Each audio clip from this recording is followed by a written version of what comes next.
a United States Army logistics officer who was assigned to Taiwan. Arrigo attended Taipei Medical School and after graduation returned to U.S. in 1968 and received her undergraduate degree from University of California, San Diego. She then attended Stanford University and obtained a master's degree in anthropology in 1975. Arrigo returned to Taiwan to begin work on her doctorate in sociology by studying the labor issue of Taiwanese women entering the workplace. Working with these women and their families who led her to see Taiwan from their point of view, and in the late 1970s, she became active in politics.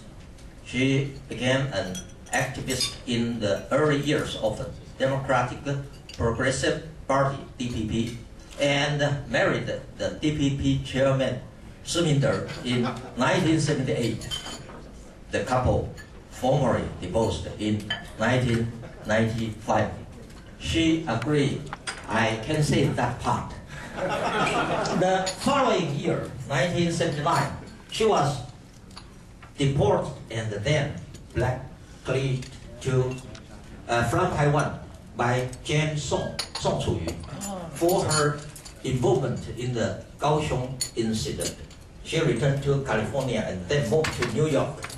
The ROC government falsely accused Arrigo for spying for the CIA. In 1980, after the most violent political riots in 30 years, martial law was declared and Shiminder was imprisoned for 10 years. In the 1990s, Arrigo was permitted to return to Taiwan, where she became politically active in Green Party, Taiwan, and the Taiwan Environmental Protection Union. She taught at Sixing University in Taipei and acted as a liaison for non-government organizations.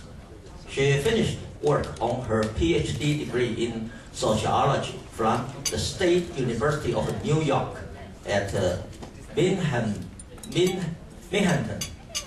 The title of her doctor dissertation was The Economics of Inequality in an Agrarian Society, Land Ownership, Land Tenure, Population, Possessions, and Rate of Land of Rent in 1930s China.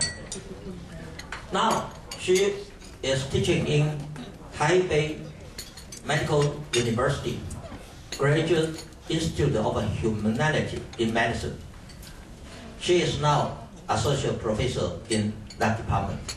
Today, she will give us many topics, especially discovering Taiwan's social history.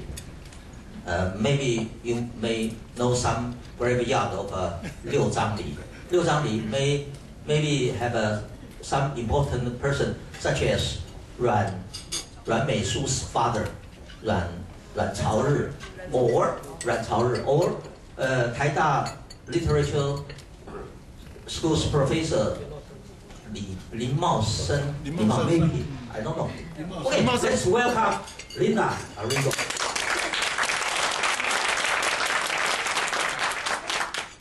I can stand there, right? And can I use the... Anywhere. Anywhere. I'd like to stand at Okay, the podium. Okay, so I can leave this here, right? I'll take this with me. Okay. Thank you. Oh, okay, this is good. I can stand kind of on the side here. Yeah. I want to be able to see all of you. So I was standing up before, and I have an Italian background, so if I don't move my hands, I can't talk. And I really would like to thank our Rotarian path for looking up all that information about me. But I think you almost don't need the introduction. I think most of you know my past role in the Taiwan Democratic Movement and the human rights. And I don't worry when I come to a Rotary meeting about who I'm going to meet, because basically I feel I met you all before.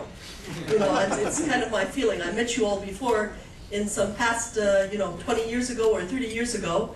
I understand the contribution of Rotary to Taiwan society, and when I say I know Rotary was because my father was in the Taipei Rotary Club at the President Hotel in the 1960s.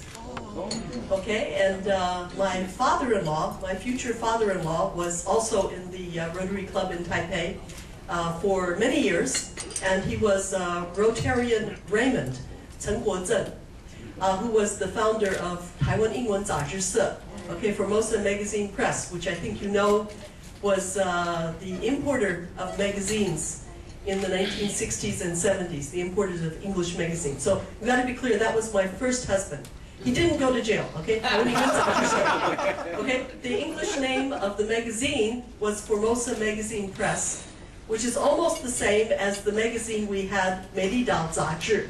The English name is also Formosa Magazine, but it's a different husband, okay? You have that clear.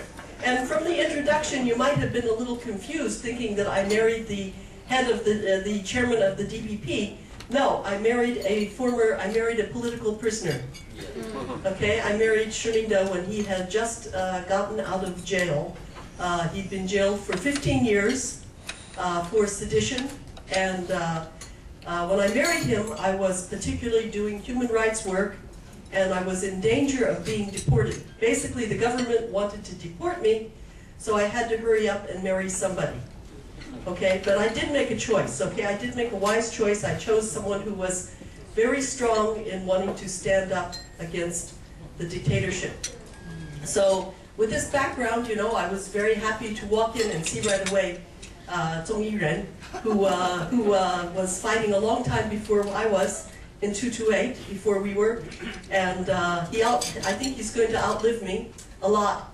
I have 2 copies of his books, or his previous books, and I also feel right at home sitting here, Albert Young, because Albert Young was at the important meeting of Taiwanese doctors in Chicago in January 1980. And the overseas Taiwanese were very important, especially the doctors in Chicago were a very important group supporting the democratic movement in Taiwan. I think there's something, in Taiwan, you really couldn't get information. In those days, you couldn't get information for what is happening in Taiwan, much less what is happening overseas. And I think this history it's been written pretty much now, but not so much in detail. And I'm going to give a plug for my book, okay? So if you don't mind, some self-promotion here. It's a little hard to get the book, but Albert Young has got the book, and this, I just produced it about a year and a half ago. This is the experience of the foreigners who helped in Taiwan's human rights, from the Presbyterian Church in the 1960s through to us anti-imperialist, anti-Vietnam War types in the 1970s and 80s. So I brought a few copies, and I'll be happy to pass them on at a very reasonable price. But I just hope that you can get, I'm hoping that I can pass on this history and this experience.